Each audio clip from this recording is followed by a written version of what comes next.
रात्रीचं मीठ अन्न घ्या, थोडंच अन्न घ्या, रात्री थोडंच अन्न घ्या. झोपणे झोपणे आणि जेवण यामध्ये कमीत कमी 2 घंट्याचं अंतर असू द्या. झोपताना रूम मध्ये अंधार असायला पाहिजे. लिंबोणीच्या झाडामागे चंद्र लोप लाग बाई एवढं नाही, म्हणजे अंगाई गीत म्हणायचंय किंवा गायचं आहे. म्हणजे आपण या वयामध्ये संगीत ऐकायचंय, परंतु संगीत ऐकताना सुद्धा आपल्या बाजूला आपली अर्धांगिनी लक्षात घ्या बरं, नाही तर बाजूला जा म्हणून झोप. आपल्या हिशोबानं कानामध्ये जे काय लावून तुम्हाला ऐकायचं, संगीत ऐकलं तर झोप येऊ शकते.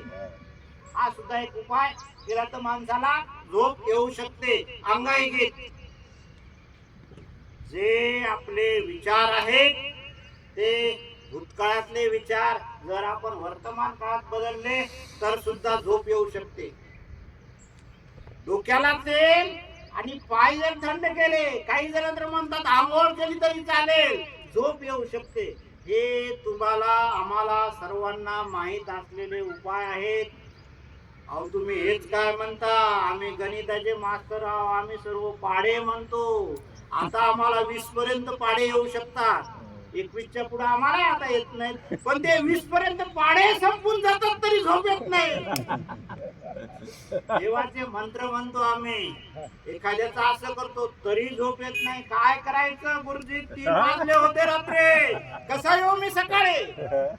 कोणाला 3 वाजतात, कोणाला 4 वाजतात, कोणाला कोणती अडचणी असतात, तरी झोप येत नाही. ज्याला झोप येतो तो अर्थात भाग्यवान आहे. बरं, झोप येणं खूपच महत्वाचं आहे. हे सर्व प्रकार आहेत, हे आपल्या सर्वांना माहिती असलेले प्रकार आहेत. या पुढे 1-2 प्रकार सांगतो, शक्य आहे पहा, करता येत असेल. सर्व झोपल्या झोपल्याच करायचे, उठून काही जास्त काही दुसऱ्याला त्रास द्यायचा नाही, आपल्या झोपेमध्येच करायचं आहे. स्लीप हायजीन 5 पॉइंट, 5 मुद्दे, 5, 4, 3, 2, 1 असे 5 मुद्दे आहेत. 5 गोष्टीचं तुम्ही निरीक्षण करा. झोपल्या झोपल्या 5 गोष्टी बघा. 4 गोष्टीचा तुम्ही स्पर्श करा, बाजूला उशी वगैरे असेल जे काय, पण 5 गोष्टीचा स्पर्श करा.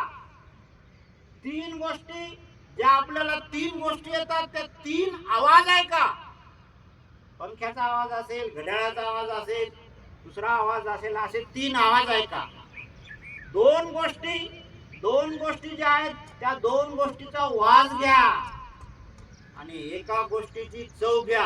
आता झोपल्या झोपल्या काय चव घ्यायची, तर आपल्या जिभे आत लाळ असते त्याची चव घ्या.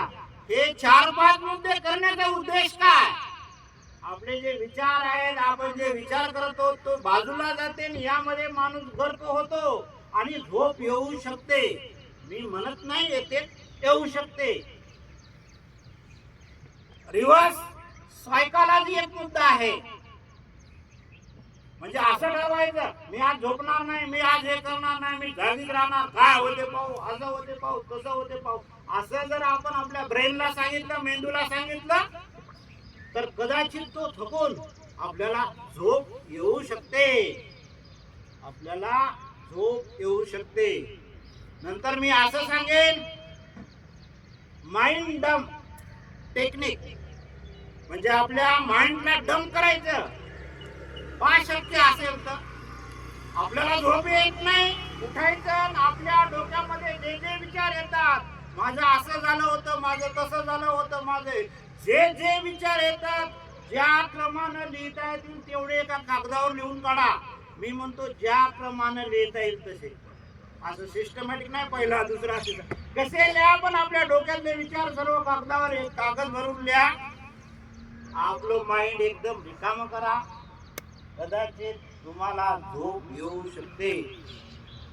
याच्या पुढे जाऊन मी असंही सांगेन, मेडिटेशन करा, वाचन करा, एखादी मूव्ही बघा, तुम्हाला जे आवडेल ते करा, परंतु एनी हाऊ आपल्याला झोप आली पाहिजे असं करा.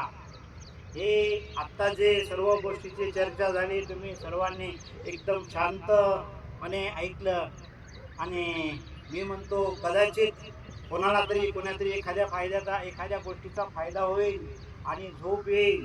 दौशे सर सांगतात ते बरोबर आहे बा, चांगली गोष्ट आहे, झोप यायला पाहिजे.